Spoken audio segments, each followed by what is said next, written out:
Hey, college wrestling fans, this is Johnny Thompson, number one. Have a great guest today. Please welcome to Johnny Thompson, number one, Indian Hills head coach of the NJCAA National Champions, Cole Spree. Thanks for being on the show today, Coach Spree. Thank you. So the first thing I want to ask you about is you were at Ellsworth Community College, and then you come over to Centerville to start up the Indian Hills wrestling program. And right off the bat, I mean, you guys are successful from day one. You guys are top 10 in your first four NJCAA tournaments. You guys go 38-7 in duels, and then this year you guys win the NJCAA team championship with nine All Americans, and you put four in the finals, and you have two NJCAA champions. Speak to that level of success and how you got there. Um, like all things, it's been a process. You know, I knew when we moved down here we would have success. Not trying to be arrogant at all, but I don't like losing, and it's something that we definitely put an emphasis on. Obviously, we want to do it the right way. We built Ellsworth into a premier junior college program, and not a knock, but just in an area that was limited. We were just limited. They junior college wise, there's like anything in life, there's levels to things, and um, Ellsworth just it's a great Division II junior college. And so to be able to move up to a Division I, I knew that there'd just be more available. But we left Ellsworth, we'd been top five in the country like four out of the last 6 years, and I think the two times we were top six. We'd made multiple top four finishes at national duels. We made the national dual finals. So I knew when we got down here, we'd be okay. Um, I just didn't know how long it would take. And then when we got down here, I think maybe I was a little bit more nervous once I started to realize like we didn't have a name. Cole Spree was great, like as far as a name, but not a lot of high school kids knew who I was. So yeah, it just took time for them to understand kind of that we are Indian Hills, we're going to be successful, and all those things. So yeah, no, it's been awesome just seeing it all evolve. And women's right out of the gate, we were able to have a lot of success and win those four national championships, and then when I was there, and then men this year being able to just hone in and be solely on the men's side. I think was a crucial piece, but not only just me, but my assistant coach as well, Coach Foz. So yeah, no, it's been a process, and it's been kind of fun, to see it all evolve over the last 5 years. And I did want to ask you about that. I mean, at the NJCAA level, you might see it a little bit at the NAIA level. I think a lot of fans are unaware that sometimes you pull double duty. I mean, when you first started at Indian Hills, like you were saying, those first 4 years you were there, you were coaching both the men's program and the women's program, which the women's program has just been unbelievably successful. Like you were saying, four national titles. Every year you coached, it was four national titles. You guys put on 74 All-Americans, a lot of national champions in that group. What was it like trying to balance, you're coaching the men's program and the women's program at the same time? It's hard. I tried to like compare it because I don't know. Getting the administration to kind of understand, like they understood, but to truly get them to understand, it's kind of like baseball and softball. Yeah, there's a bat and there's a ball and there's nine players and all that stuff, but they're two different sports. You've got freestyle and folk style. Women wrestle freestyle, men wrestle folk style. You've got two totally different types of personalities between men and women. Just two completely different things that you're working with. And so to be able to give them the proper attention on both sides, it was tough. I found myself not always being a coach, but more of a manager, and really relying on my assistant coaches to do the coach piece of it. But I did a lot of the like, making coordinating things, making sure we were where we needed to be. Obviously, I was super involved with the recruiting. I still did a lot of one-on-ones, but I definitely like with the kids as far as like just individual meetings. But I felt like a lot of my time uh, I just couldn't invest as much time into the men's side as I could the women's. You know, with the success, we had a little bit more turnover with my assistant coaches with women's wrestling, evolving like it is, so rapidly. Obviously, with our success, our assistant coaches were super attractive options as far as, coaching positions at the next place. So it was just, I felt like that side I needed to put more attention on. And so, and then with our growth, we went from, I want to say 50 kids year one to almost 70 by year four. And we kind of capped it out there, but to be able to give those kids the amount of, attention to basically keep things fair was really hard. But yeah, it was hard to balance. You walk in from one practice with, the girls at 3 to 4:30, and then walk right into another practice with the guys at 4:30 to 6. And then you add a morning practice, you've got 5 to 6 hours, just a practice time in a day. And it's a lot. And then individual meetings and individual sessions and just all those things. Like, yeah, it just got to a point where, fortunately, we at the right time were able to separate, but I was getting pretty exhausted. So all those NAIs and NJCAA, it's a good starting model, but it's not a sustainable model for the long term. But it's good for the growth of the sport. But once they kind of establish themselves, definitely dividing helps a lot. And speaking of dividing this year, you guys brought in Darren Wynn to Yep. head your women's program. What has Coach Wynn meant to the women's program this year? So he was with us year two, year three, as an assistant. Um, wanted to go check out if the grass was greener on the other side. Maybe wanted to continue to grow his resume as a coach. Lindenwood was transitioning Division One, so great opportunity for him. So he left after year three, went down there for a year. Obviously, they've gone through some change. His position was dual there too. They pretty much brought him in to like train with a set group of athletes on both sides, and then do like the on the mat coaching with those groups. But then midway through his year, he kind of got a shakeup when they dropped the men's program. Towards the end, I think he was questioning what direction Lindenwood was headed with their wrestling programs. So to me and Brett Monahan at the time, he was our number one. Like if we could bring him back, allow him to grow as a person and grow as his resume as a head coach, and get that experience. It was a no-brainer. He knew Indian Hills, he knew me, he knew kind of just what we were about. And so yeah, we attacked that pretty hard. Fortunately, we were able to bring him back and it's been huge. You know, honestly, the women's program took another step this year because they had, their individual coach. You can just see some of the girls really grow. We were in a great place and now we're even in a better place on that side. So yeah, no, he's been a huge asset and we still help each other. There's times that I have conversation with the women, and he's having conversations with the men, and there's times that he's working with the men and I'm working with the women. But I mean, most of our time's directed at, I'm at the men and him and the women. But yeah, it's just helped us elevate our game even more. So You mentioned Brett Monahan here a second ago.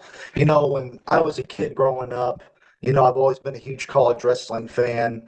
Once in a while I would go down and talk to different athletic directors at different colleges, and I went down and talked to in Ottumwa as well as Centerville. When I was a kid, years ago, let's go back 25, 30 years ago. The idea of Indian Hills ever getting wrestling again was like not happening, right? It's like we have yeah, baseball, we have basketball, we're done, we have what we want. And then here comes Brett Monahan, And here's a guy that at least in my opinion, from when I talked to him, oh dear, just so enthusiastic. He was all about wrestling. He was like, not only we're going to have a wrestling team, we're going to have a successful wrestling team. Can you speak a little bit about him and the enthusiasm that he brought to the program?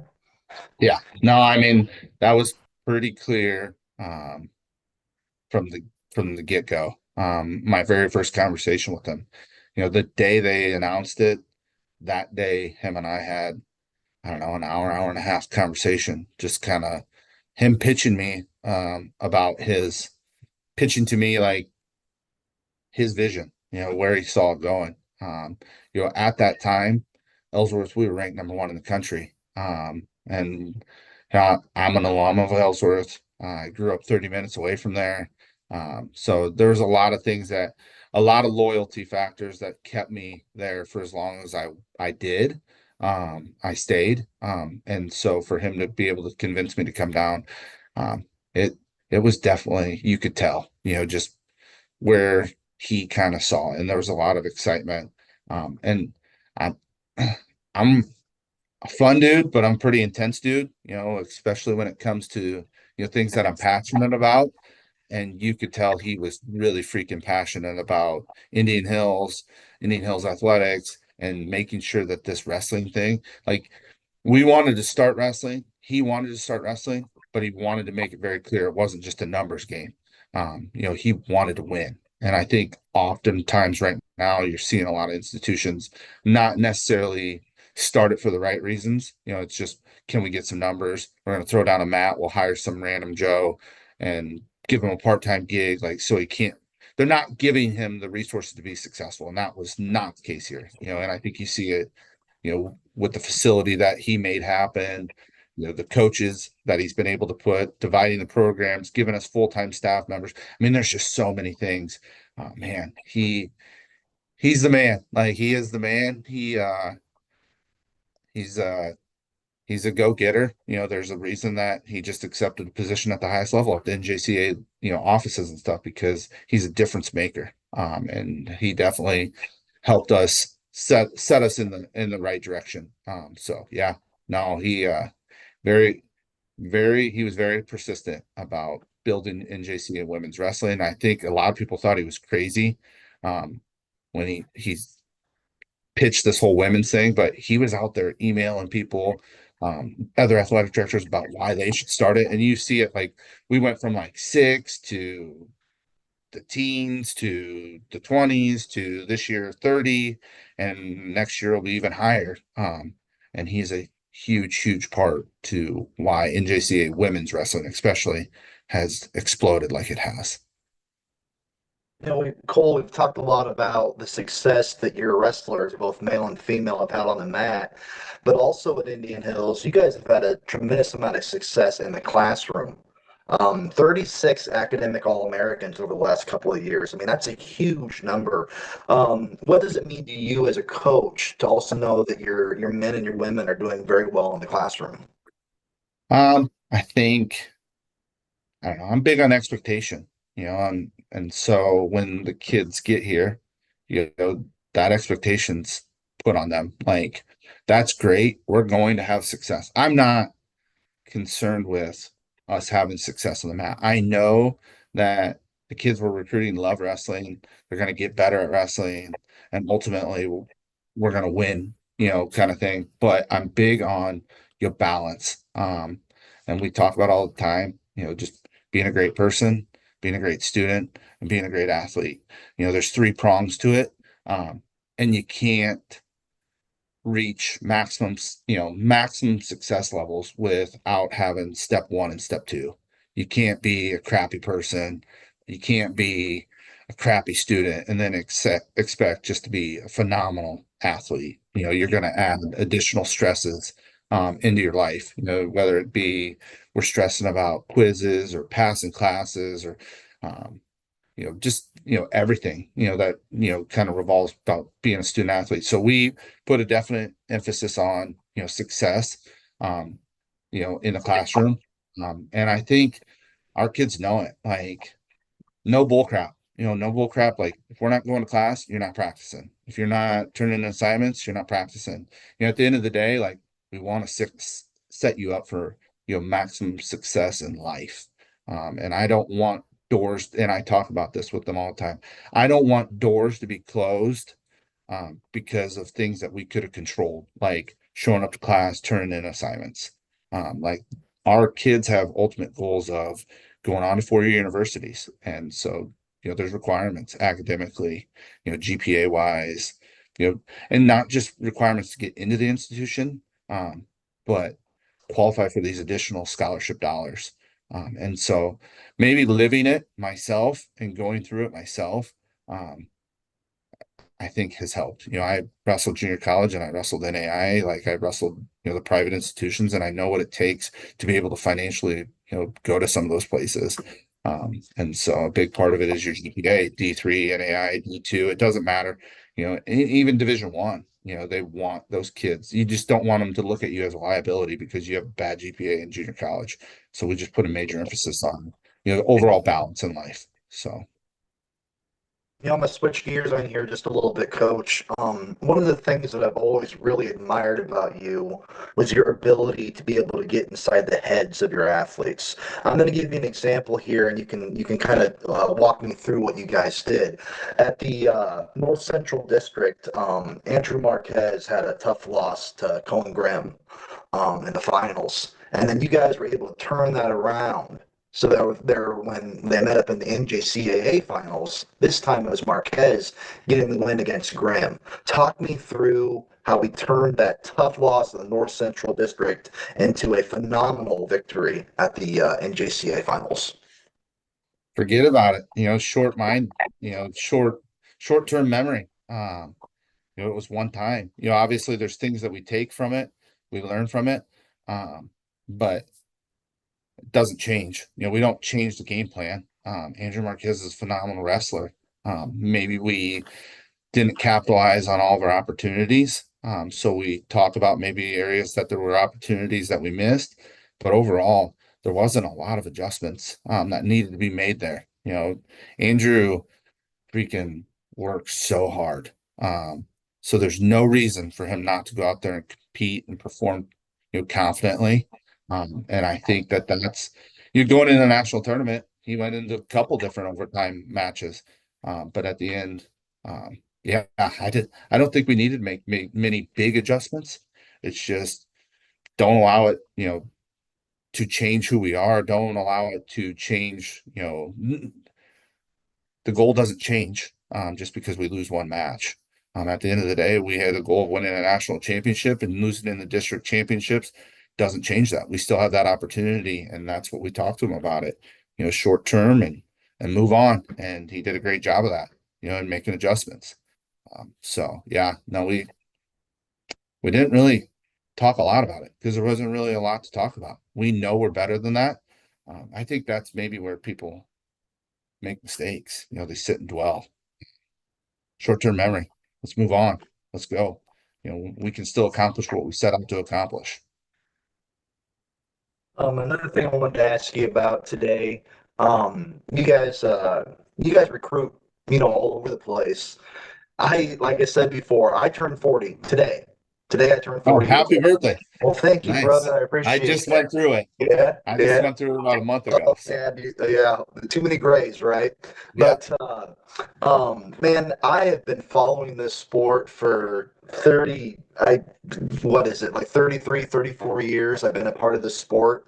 I don't think I've ever seen a college wrestler from Egypt. Ever in my entire life. I'm not even going to try to pronounce their names because if I did, I would butcher them and I don't want to insult them that way. So I'm going to allow you to say their names. How do you go about getting wrestlers from Egypt? How did that happen? So we had, I don't know, we always, when I say we, Adam, Boz, my assistant, and I, like, we always challenge each other to, like, how can we get better? Like, are we exploring every option? And I think that our brains never turn off to that. And obviously, there's been a lot of others. Um, that have gone to the international scene. You've seen it on the junior college ranks. You just saw it with Penn State with Ono. Um, like, how can we get the best of the best in here to help, not only them, but help us? And so we started to, again, back to Brett Monahan, to get those international kids, you've got to have some special things in place. And he helped us kind of do that, over the course of 2, 3 years to set ourselves up to maybe go check out the international scene. Um, we tried it in a different country. We failed miserably. We didn't understand necessarily. We had a good understanding because we've got soccer players, basketball players. We got, tons of baseball players, tons of international students that play on other teams, at Indian Hills. So we had that, but Coach Foz and I didn't understand necessarily everything that kind of all the details behind making it successful. So we tried it, we failed, and then we just basically finding the right country. And then this Egypt thing happened, and I'm trying to think, Hamida, the heavyweight, how he wrestled for Maryland, I think. But he's from Egypt. And so Yeah, we reached, so like, yep, he wrestled there. So like basically we used US connections to get to Egyptian connects and like reach out to multiple people and then just kind of use them as like references. And then the first one we found, social media, really. You look at the UWW results, and then you try to find him on social media. And then we found one of Muhammad Abdelhadi, our 174 pounder. And then Muhammad led us to Shahab, and Shahab led us to Fekri. So we had three of them this year, and two that were in the lineup. But yeah, but then there's the process. Like they got to get through the U.S. embassy, and then they got like there's things that have to happen for them to get their visa, and then ultimately make it really happen. But I was nervous to the day they got to the airport. When I saw them, they sent me a picture at the airport in Cairo, and then they sent me another one at their layover, and then they sent me one when they got to the US. And then I'm like, man, this is really happening. Um, and it was really cool. They just bring a different dynamic to how they train, how they live, how they do everything. And I think that they definitely brought a ton of good to our program. Just I think we brought a lot of good to them. Like they struggled early on with the American style and the grind and the grind of folk style and the grind of collegiate wrestling. Like, and I could see it. Muhammad was here for a couple months and then he flew over to the U23s. And I don't know if he'd ever won a match at U23s. And next thing you know, he wins his first two matches. I think he was one place lower than Patrick Kennedy. Like Kennedy got seventh and he got eighth or something like that. So we could see him already elevating. So no, it was cool. Like honestly, it was just I don't know. All successful people, you got to always have your brain, like what's next? What could we do that's different? Like, everybody, how can we get better? And, then you go back and then you try to figure out, is this realistic? Can we make this happen? And we got to a point where it was. And then it was just fine tuning things, and so it's been fun. Man, they've changed me as a person, just culturally allowing me to evolve and like really see things from a different perspective. It's been good for our kids, like our athletes, and it's been good for our program, and it's been good for us as coaches. It's been fun. So um, you know, speaking of NJCAA wrestling, I mean, you were the 2025 NJCAA Coach of the Year. You know good and well that NJCAA wrestling is alive and well in the state of Iowa, and it's growing. We're going to see Southeast Community College in Burlington. They're going to start up a program next year. I was just wondering, you were saying earlier about the athletic director going to other schools and saying like why they should start up both men's and women's wrestling. I'm curious to know, do you think we're going to see more growth? I mean, one of these days, could we possibly see like a team like Kirkwood back on the mat? What are your feelings about that? I don't know. Um, I don't. I, it wouldn't shock me. You know what I'm saying? Like, am I gonna? I don't know. I don't know what their needs are. I don't know what Kirkwood needs. Um, but I will tell you this. I've been a men's coach majority of my years, but the women's thing is what started all this. That's what got things rolling. Ultimately, yes, Indian Hills started wrestling because they wanted wrestling, but the women's piece was big because we struggled from a Title IX standpoint for so long with men's wrestling. We lost programs, we didn't gain programs, but having women's now it gave us kind of like our partner. Like you have men's basketball, you have women's basketball, you have football, you have volleyball, you have men's track, you got women's track.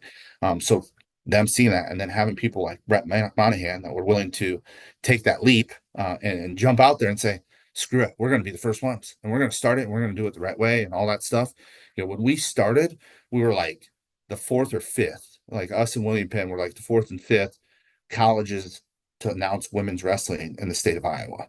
Um, we were the first junior college. We were the only junior college in the Midwest. There's only a few others, and they were out on the West Coast. And now all of a sudden, in 5 years, we go from one to eight, and it's just blowing up. It's blowing up, and it's all over the Midwest. And Illinois got 2, 3 programs. We've got 8 programs next year. Kansas has 2, 3 programs, and there's more coming that have already announced, and it's not going to stop. But yeah, do I think that there's a possibility of like a Kirkwood or a DMAC or whatever, one of those bigger, junior. Yeah, obviously, everyone, it's just a matter of if it fits for them. But everyone, all institutions right now need a little bit of a boost enrollment wise. And we're a low overhead sport. Like we're not an expensive sport. You need some mats, some singlets. It's not like you need constant new equipment or anything like that, like, helmets. And I'm not trying to knock the other sports. We just don't have the overhead of a lot of the other sports. And so, yeah, could I see that happening? Absolutely. And especially with, like I said, us having a partner, you don't have to worry about those gender equity things. If you're going to start one, start both. They can share the facility. I think we've got a really cool thing going on with the junior college system. We do double duels with everybody, like as far as women wrestle first, men afterwards. Any junior college that has men's wrestling now has women's wrestling. But yeah, I could see it happening at more conference schools. It I don't know. Hawkeye has it now. Southeastern has it now. I mean, it's just all the bigger ones are getting, all the other big ones are getting it. So why not, kind of thing. So yeah, it wouldn't shock me if I heard that. It wouldn't shock me either, and I'm hoping that we do hear that here pretty soon. Coach Spree, I want to thank you for being a part of Johnny Thompson #1 today. It's been an absolute pleasure, and I hope you guys have as much success in 25, 26 as you did in 24, 25. Awesome. Appreciate it. Thank you. Take care, Coach. Yep. Take care.